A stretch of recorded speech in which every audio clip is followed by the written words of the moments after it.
নমস্কার, চলে এলাম আজকে একটা নতুন ভিডিও নিয়ে। আজকে ভিডিওতে মেনলি এটা আলোচনা করব। আমরা জানি নিফটি কিন্তু একটা বেশ ভালো একটা র্যালি দিল। গত এক মাসে নিফটি প্রায় ১,৫০০ পয়েন্ট র্যালি দিয়েছে। নিফটি কী করেছিল না, ৩০শে সেপ্টেম্বর ৩০/৯-তে নিফটি বন্ধ হয়েছিল মোটামুটি ২৪,৫২০ ফুটের লেভেলে, আর ২৩/১০-এ নিফটি বন্ধ হলো। নিফটি গেছিল প্রায় ২৬,১০০ পর্যন্ত মুহূর্ত নিফটি কিন্তু চলে গেছিলো। তারপরে বেশ কিছুটা নিচে এসে নিফটি বন্ধ হয়েছে এবং নিফটি র্যালি দিয়েছে। এই র্যালিতে প্রায় ১,৫০০ পয়েন্টের মতো র্যালি দিয়েছে। তা আজকে ভিডিওটা আমাদের থাকবে যে নিফটি যে ১,৫০০ পয়েন্ট র্যালি দিল, এই র্যালিটা কেন দিল এবং এই আগামী দিনে নিফটি কি হতে পারে বা নিফটি বাড়ার কারণগুলো কী কী, বা আগামী দিনে কোনো ভালো খবর আছে কি না, বা আগামী দিনে নিফটির গতি কী হবে, এই সমস্ত নিয়ে আজ এই ভিডিওটা। আর এটা ছাড়াও আজ একটা স্পেশাল ব্যাপারে আমি আলোচনা করব। আমার একটা ট্রেডিং স্ট্র্যাটেজি, যে স্ট্র্যাটেজিটা আমি আমার যে ইনভেস্টমেন্ট এবং ট্রেডিং জার্নি তার দীর্ঘ এই ক বছরে আমি এই স্ট্র্যাটেজিটা আমি অ্যাপ্লাই করে আমি খুব ভালো ফল পেয়েছি। এটা পুরোপুরি আমার একটা ব্যক্তিগত স্ট্র্যাটেজি। এই স্ট্র্যাটেজিটা আমি আপনাদের সাথে শেয়ার করব। তাহলে আসুন আমরা এবার চলে যাচ্ছি ভিডিওর মূল পর্বে। নিফটি গত শুক্রবার দিন ২৫,৭৯৫ মোস্ট প্রবাবলি, ২৫,৭৯৫ থেকে নিফটি বন্ধ হয়েছে। এবার আসা যাক যে নিফটিটা র্যালি প্রথমে শুরু করলো কেন। নিফটি কিন্তু আমি দেখবেন এর আগে একটা ভিডিও করেছিলাম, আমি যেখানে বলেছিলাম যে ২৪,৪০০ লেভেল পর্যন্ত নিফটির একটা সাপোর্ট আছে। তা নিফটি কিন্তু সেই সাপোর্ট পর্যন্ত আসেনি, তার আগে থেকে কিন্তু নিফটি মোটামুটি ওখান থেকে কিন্তু ঘুরে গেছে, অর্থাৎ ২৪,৫২০ ফুট থেকে কিন্তু নিফটি ওখান থেকে ঘুরে ৫৮০ থেকে ২৪,৫৮০ থেকে নিফটি ঘুরে গেছে। আমি আপনাদের করে চার্টে নিয়ে আমি দেখাবো যে কোন লেভেল থেকে নিফটি ঘুরে গেছে এবং কত অবধি গেছে, আপনাদের চার্টে নিয়ে আমি দেখাবো। এবার নিফটির ওখান থেকে ঘুরে যাওয়ার একটা কারণ কি না, আমরা জানি আমাদের এটা কিন্তু আমাদের চলছে কি না রেজাল্টের মাস চলছে। অর্থাৎ এই যে কোয়ার্টারটা গেল, অর্থাৎ আমাদের জুলাই, আগস্ট, সেপ্টেম্বর, এই কোয়ার্টারের রেজাল্টটা অক্টোবর থেকে বেরোতে আরম্ভ করেছে এবং অক্টোবরে যদি বেরোতে আরম্ভ করেছে, মার্কেট এক্সপেক্ট করেছিল কিন্তু যে এইবারে কোয়ার্টারের রেজাল্টটা কিন্তু ভালো হবে। অর্থাৎ গতবারের যে কোয়ার্টার ছিল, এবং আমি এর আগে আমার প্রত্যেকটা ভিডিওতে কিন্তু আমি বলেছি, প্রত্যেকটা ভিডিওতে, যে আগে এই কোয়ার্টার থেকে আগামী কোয়ার্টারের রেজাল্ট ভালো হবে এবং আগামী কোয়ার্টার থেকে এরপরে যে কোয়ার্টারটা, অর্থাৎ যে থার্ড কোয়ার্টারটা যেটা আমাদের, অর্থাৎ আমাদের এই অক্টোবর, নভেম্বর, ডিসেম্বর যে রেজাল্ট আমাদের জানুয়ারি মাস থেকে বেরোবে, সেটা এই কোয়ার্টার রেজাল্ট কিন্তু আরও বেটার হবে। সুতরাং এইটা মার্কেট এক্সপেক্ট করে কিন্তু মার্কেট বাড়তে আরম্ভ করেছিল। তারপরে কি আমাদের একটা ঘটনা ঘটে গেল কি না, জাস্ট গত বৃহস্পতিবার দিন মার্কেট যেটা বিরাট গ্যাপ আপে খুললো, প্রায় ২০০ পয়েন্টের উপরে গ্যাপ আপে খুললো এবং এই খবরটা মোটামুটি বুধবার দিন মিড ডে নাগাদ খবরটা এসে গেছিলো এবং আমি কিন্তু আমার হোয়াটসঅ্যাপে যারা তাদেরকে আমি কাছাকাছি পেয়েছি, আমি সবাইকে কিন্তু আমি বুধবার দিন রাত্রিবেলায় আমি কিন্তু এই খবরটা শেয়ার করেছিলাম যে আগামী কাল মার্কেট কিন্তু অনেকটা গ্যাপ আপে খুলবে। আর এই যে গ্যাপ আপে খুললো, এই গ্যাপ আপে খোলার কারণটা কি? কারণটা হয়তো আপনারা অনেকে জানেন, যারা জানেন না তাদের জন্য বলছি যে বাজারে একটা খবর এলো যে ইন্ডিয়ার সাথে ইউএসএর, আমেরিকার একটা ট্রেড ডিল হচ্ছে। আমরা জানি যে আমাদের মার্কেট কিন্তু এখন যে বিগত ২-১ মাস ৩ মাস ধরে যে মার্কেটটা পড়েছে, আমি আমার আগের ভিডিওতে বলেছি যে সমস্ত রকমের পজিটিভ নিউজ থাকা সত্ত্বেও, পজিটিভনেস থাকা সত্ত্বেও মার্কেট উঠতে পারছে না, একমাত্র কিন্তু এই তারিফ এবং ট্রাম্পের জন্য। ট্রাম্প এবং তারিফ কিন্তু একটা অবস্ট্রাকশন হয়ে মার্কেটের সামনে দাঁড়িয়েছে এবং যার জন্য কিন্তু মার্কেটটা উঠতে পারছে না। তা সেই স্বভাবতই সেখান থেকে একটা কোনো গুড নিউজ আসবে বা একটা ফেভারেবল নিউজ আসবে, অটোমেটিক্যালি কিন্তু মার্কেট এটাকে একটা পজিটিভলি একটা রিঅ্যাক্ট করবে।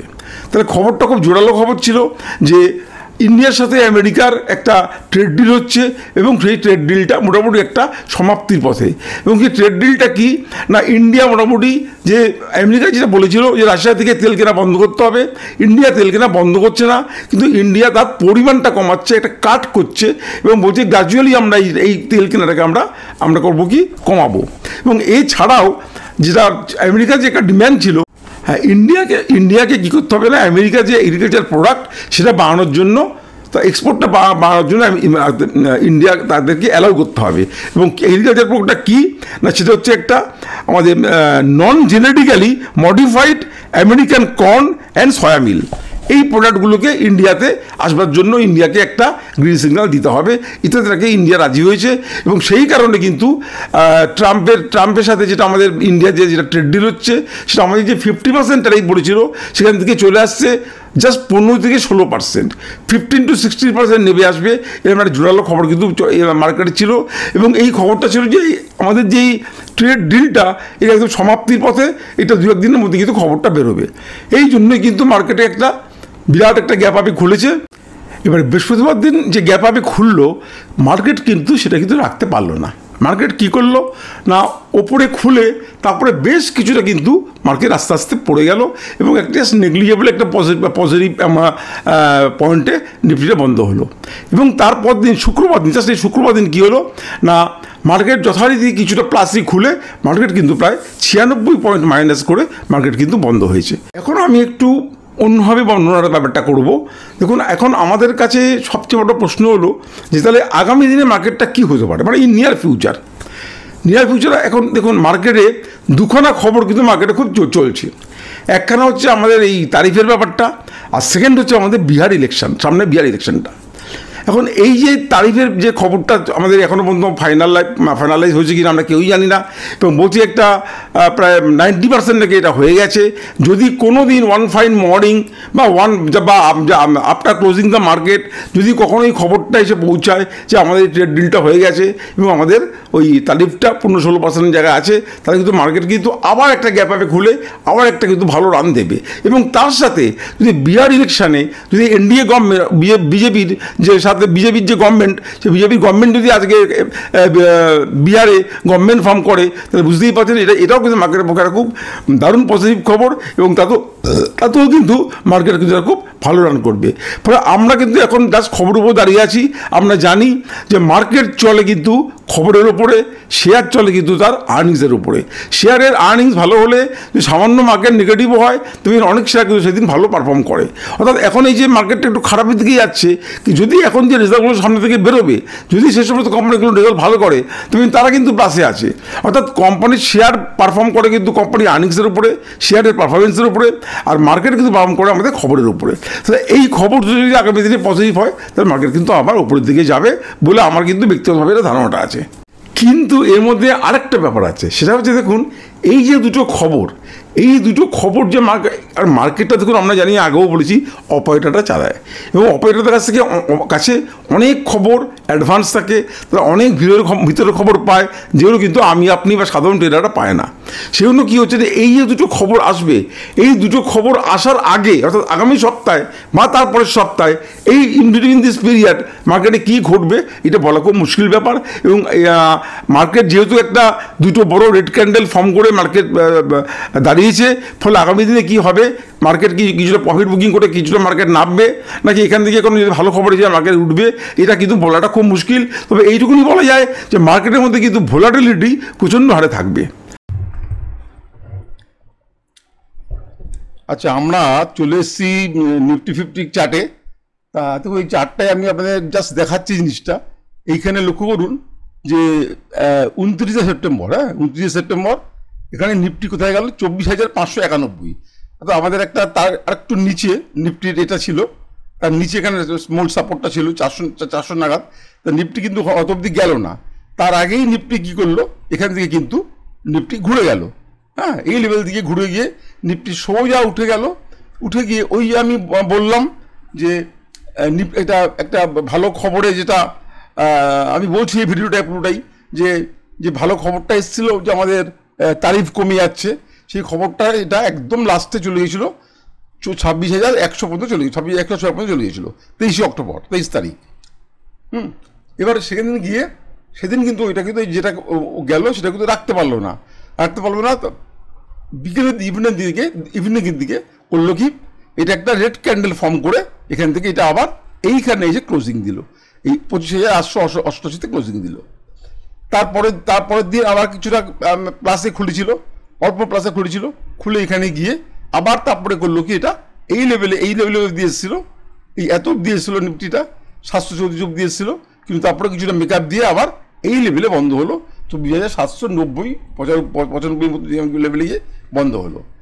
এইবার এই যে এখান থেকে এটা ফর্ম করে উঠলো এবং এখানে দুখানা রেড ক্যান্ডেল ফর্ম করলো, আপনারাই বলুন কমেন্টে, আপনাদেরকে কমেন্টে আমি বলার জন্য রিকোয়েস্ট করছি যে এখান থেকে নিফটি কি হতে পারে, আপনাদের কি মনে হয়?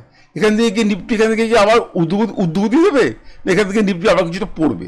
এটা আপনারাই আপনাদের কমেন্টে লিখে জানান। এবার প্রশ্ন হচ্ছে যে নিফটি পড়লে কতটা পড়তে পারে। দেখুন, নিফটি পড়লে আগে যেখানে একটা সাপোর্ট ছিল এই লেভেল অব্দি নিফটি আসতে পারে, এটি 677 670 এই লেভেল আসতে পারে। এই লেভেলটা ভেঙে দিলে আবার এই লেভেলটা, অর্থাৎ এখানে 25,438 এই লেভেলটা আসতে পারে। কিন্তু এই লেভেলটা যদি ভেঙে দেয় তাহলে কিন্তু আবার নিফটি কিন্তু অনেকটা পড়ে যাওয়ার সম্ভাবনা আছে। তবে এটা এক্ষুনি কিছু বলা যাচ্ছে না, আমরা আগামী দিনে আমরা দেখব নিফটির কী অবস্থা, বা ইভেন এমনও হতে পারে হয়তো কোনো ভালো খবর এসে গেল, বাইরে এখন অনেকগুলো ভালো খবর চলছে, যেগুলো ভালো হতে পারে। হ্যাঁ, সুতরাং আমাদের আগামী দিনে আমাদের খুব কসাসলি ট্রেড করতে হবে এবং মার্কেট কিন্তু খুব ভোলাটাইল থাকবে, বুঝতেই পারছেন।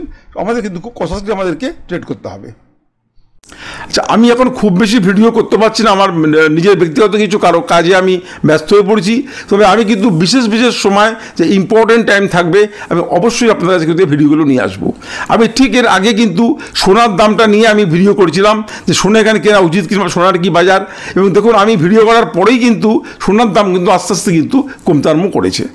এবং আজকে এই যে আমি ভিডিওটা করছি এরপরে আমি কিন্তু আজকে বুঝতে পারছি যে মার্কেট যেখানে দাঁড়িয়ে আছে এখান থেকে মার্কেটে একটা ছোটোখাটো প্রফিট বুকিং বা কারেকশনও কিন্তু হতে পারে, সেই জন্য কিন্তু আমি আজকে ভিডিওটা নিয়ে এসেছি। আরেকটা কথা বলি যে আমার এই ভিডিওগুলো দেখে যদি আপনাদের ভালো লাগে আমার চ্যানেলটিকে প্রায় সাবস্ক্রাইব করবেন প্লিজ। তাহলে হবে কি না, আগামী দিনে কোনো ভিডিও এলে আপনারা সঙ্গে সঙ্গে দেখতে পাবেন। আর যদি আপনাদের এটা ভালো লাগে তো প্লিজ একটা লাইক দেবেন আর এইটাকে আপনারা শেয়ার করবেন। আর কমেন্ট লিখতে ভুলবেন না, আপনারা এই ভিডিওটা দেখে আপনাদের কেমন লাগলো প্লিজ কমেন্ট করবেন। আপনাদের কমেন্টের প্রত্যেকটা পড়ি এবং উত্তর দিই। আর এছাড়াও আপনাদের পোর্টফোলিও নিয়ে, সেটা মিউচুয়াল ফান্ডই হোক আর শেয়ার মার্কেটই হোক, যদি কোনো বক্তব্য থাকে আপনারা আমাকে হোয়াটসঅ্যাপ করবেন। হোয়াটসঅ্যাপ নাম্বার নিচে দেওয়া আছে, এই হোয়াটসঅ্যাপ নাম্বারে আপনারা আমাকে হোয়াটসঅ্যাপ করবেন। আমি হোয়াটসঅ্যাপে প্রত্যেকটা পড়ি এবং প্রত্যেকটা উত্তর দিই। এগুলো ইউটিউবে এগুলো লিখবেন না, করে এগুলো ইউটিউবে উত্তর দেওয়া সম্ভব না।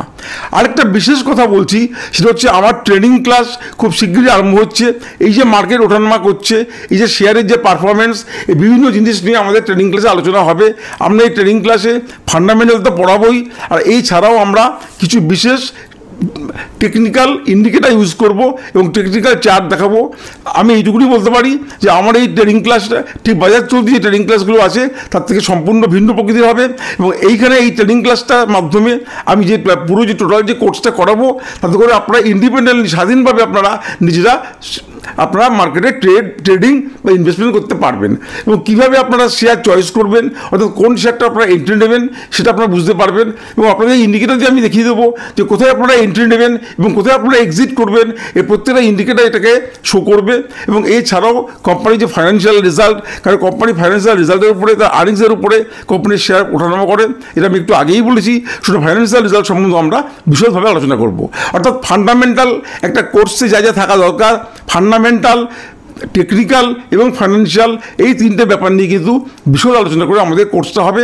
আপনারা যারা আমাদের ট্রেনিং ক্লাসে ইন্টারেস্টেড আছেন বা আপনারা করতে চান, আমাকে প্লিজ হোয়াটসঅ্যাপ করুন। আমি হোয়াটসঅ্যাপ করলেন আমি আমাদের ট্রেনিং ক্লাসের সম্পূর্ণ ডিটেলস আপনাদেরকে দিয়ে দেবো। আমরা ট্রেনিং ক্লাসটা এই মাসের শেষের দিকেই আমাদের শুরু করার কথা ছিল, কিন্তু বিশেষ কিছু কারণে করতে পারিনি। আগামী মাসে আমাদের ট্রেনিং ক্লাস নিশ্চয়ই শুরু হবে। এবারে আজকের ভিডিওর আমার মতে সব থেকে যেটা ইন্টারেস্টিং পার্ট সেটা আলোচনা করতে চলেছি। অর্থাৎ এখানে আমি আমার যে এতদিনের যে ইনভেস্টমেন্ট এবং ট্রেডিং জার্নি, সেখানে আমি যে সমস্ত বিভিন্ন ধরনের আমি স্ট্র্যাটেজি আমি অ্যাপ্লাই করি, তার মধ্যে এটা একটা অন্যতম একটা স্ট্র্যাটেজি। এইটা আমি অ্যাপ্লাই করি এবং আমি দীর্ঘদিন ধরে করে আসছি। তবে আগে থেকেই বলে দিয়েছি সম্পূর্ণ আমার ব্যক্তিগত স্ট্র্যাটেজি। এটা কিন্তু আপনারা ফলো করতে গেলে আপনারা নিজেরা ভালো করে জেনে বুঝে তবেই ফলো করবেন, অথবা আপনাদের যে ফাইন্যান্সিয়াল অ্যাডভাইজার আছেন তাদেরকে জিজ্ঞেস করে করবেন। এটা আমি জাস্ট একটা এডুকেশনাল পারপাসে আপনাদের স্ট্র্যাটেজিটা বলছি। যেমন ধরুন, এই যে গত বৃহস্পতিবার যে মার্কেটটা উঠলো, আমার মনে হয়েছিল টেকনিক্যাল চার্ট দেখে যে এখানে আমাদের কিছু প্রফিট আমাদের বুক করা উচিত। আমি কিন্তু গত বৃহস্পতিবার দিন কিন্তু যখন গ্যাপ আপে মার্কেট গেছে এবং আমি কিন্তু সেই গ্যাপ আপে ওপরে গিয়ে আমি কিন্তু প্রফিট বুক করেছি, বেশ কিছু প্রফিট বুক করেছি। যেগুলো আমার প্রফিটে ছিল আমি প্রায় সবই বুক করেছি, এবং যেটুকুনি বাকি ছিল সেটা কিন্তু আমি শুক্রবার দিন আমি কিন্তু মোটামুটি প্রফিট বুক করেছি। এবার প্রফিটটা আমি বুক করেছি কেন, সেটা আমি কারণটা বলছি। তো এইভাবে যদি আমরা প্রফিটটা বুক করি তাহলে হয় কি, প্রফিটের যে পার্সেন্টেজটা সেটা অনেকটা বেড়ে যায়। আসলে আমরা এটাকে একটু বর্ণনা করছি। ধরুন আপনি কোনো স্টক 500 টাকায় ধরেছেন, এখন আপনার সেই 500 টাকার স্টকটা আপনার টার্গেট প্রাইস ধরুন 700 টাকা। অর্থাৎ আমরা যখনই কোনো স্টক ধরি, আমি ব্যক্তিগতভাবে আমি কিন্তু আমার এন্ট্রি পয়েন্ট এবং এক্সিট পয়েন্ট আমি আগে ঠিক করে নিই। কীভাবে ঠিক করি না, আমি আমার টেকনিক্যাল চার্ট দেখে আমি ঠিক করে নিই যে এখানে আমি এন্ট্রি নেব, এখানে আমি এক্সিট করব। তারপরে স্টক যদি বেরোয় যায় আমার কোনো চিন্তা নেই, আর তারপরে যদি স্টক পড়েও যায় আমার কোনো চিন্তা নেই। আমার এন্ট্রি এবং এক্সিট লেভেল থাকবে পুরো টেকনিক্যাল চার্ট দেখে, এবং সেখানে আমি এন্ট্রি নেব। ধরুন 500 টাকা স্টকটার দাম আমি এন্ট্রি নেব, আমার টার্গেট প্রাইস 700 টাকা। এবার ধরুন এই যে মার্কেট যে ফেজটা চলেছে, এরকম ফেজে মার্কেটটা 500 টাকার স্টকটা ধরুন 600 টাকায় গেল। আমি করলাম কি, আমি বুঝতে পারছি যে এখান থেকে একটা কিন্তু নিফটি একটা কারেকশান দিতে পারে বা একটা ফল করতে পারে। আমি করলাম কি, ওখানে 600 টাকা দিয়ে আমি ওটা কিন্তু আমি বুক করে দিলাম। অর্থাৎ আমার 700 টাকা টার্গেট থাকা সত্ত্বেও আমি 600 টাকা বুক করে দিলাম। কেন বুক করলাম? আমি পুরোপুরি যে এই প্রফিটটা পাওয়ার জন্য নয়, আমি দেখতে পাচ্ছি যে এই স্টক যখনই নিফটি পড়বে, এই স্টকটা যেহেতু একটা ভালো র্যালি দিয়েছে, এই স্টকটা কিন্তু নিফটি পড়লেই কিন্তু পড়বে। তাহলে আমি এখানে প্রফিটটা বুক করলাম। আবার সেটাকে আমি হয়তো 525 টাকা কি 520 টাকা, ইভিন 500 টাকার নিচেও আমি পেতে পারি। তাহলে আমি সেখানটা আবার এন্ট্রি নেবো, নিয়ে আমি কিন্তু আলটিমেটলি কিন্তু আমি 700 টাকা দিয়ে বিক্রি করবো। অর্থাৎ আমার হাতে যদি ধরুন 20খানা স্টক থাকে, আমি 20খানা স্টক যদি আমি প্রফিট বুক করি, ওই 20খানা স্টকে কিন্তু আমি আবার তলায় এসে কিনবো। কিন্তু যখন আমি তলায় এসে কিনছি, তখন কিন্তু আমার পকেটে আরও কিছু এক্সট্রা টাকা ঢুকে যাচ্ছে। অর্থাৎ আমি যখন 6000 টাকা আমি ওটা বিক্রি করছি, ধরুন আমার 10টা স্টক আছে, আমি 10টা স্টক আমি 600 টাকা করে 6000 টাকা বিক্রি করলাম। এবার আমি সেই 6000 টাকা দিয়ে স্টকটা যে বিক্রি করলাম, আমি যদি 530 টাকায় কিনি, আমি 5300 টাকায় কিনলাম। তো আমি ওখানে প্রথমেই যখন আমি বিক্রি করলাম, আমি 10% লাভ, 500 টাকা 600 টাকা লাভ করলাম, 100 টাকা লাভ করলাম। আবার যখন কিনছি তখন আমি কিছু লাভ করলাম। অর্থাৎ আমি কেনা এবং বেচা দুজনে আমি প্রফিট করছি। আবার ওই স্টকটা যখন 700 টাকা আমার টার্গেটে আছে, 700 টাকা আমি বেচবো। অর্থাৎ আমি যদি 35 বা 40% কোনো স্টকে আমার দেখছি আমি প্রফিট হচ্ছে, 500 থেকে 700 গেলে মোটামুটি 40% হয়।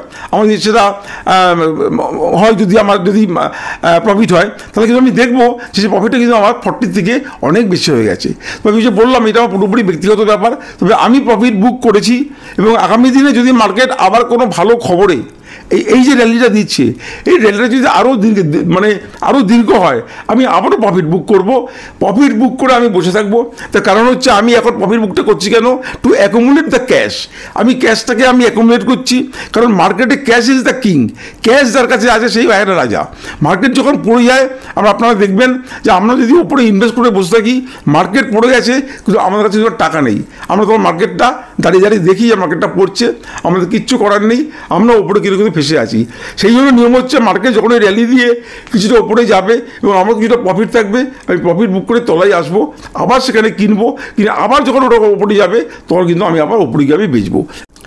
তাহলে এই স্ট্র্যাটেজিটা আপনাদের কেমন লাগলো প্লিজ কমেন্ট করে জানাবেন। আর এর সাথে বলে রাখি, এই ধরনের বিভিন্ন স্ট্র্যাটেজি কিন্তু আমরা আমাদের ট্রেনিং ক্লাসে শেখাবো। অর্থাৎ এই ট্রেনিং ক্লাসটা কিন্তু খুব ইন্টারেস্টিং হতে চলেছে, এবং এই ট্রেনিং ক্লাস করলে আমি আশা করি আপনারা খুবই উপকৃত হবে, এবং আপনারা কিন্তু ইন্ডিপেন্ডেন্টলি আপনারা ট্রেড করতে পারবেন। আজকে বিশেষ ভিডিও বাড়াবো না, আবার আগামী দিনে একটা নতুন ভিডিও আপনাদের সামনে উপস্থিত হব। আপনারা সুস্থ থাকবেন, ভালো থাকবেন। জয় হিন্দ, জয় ভারত।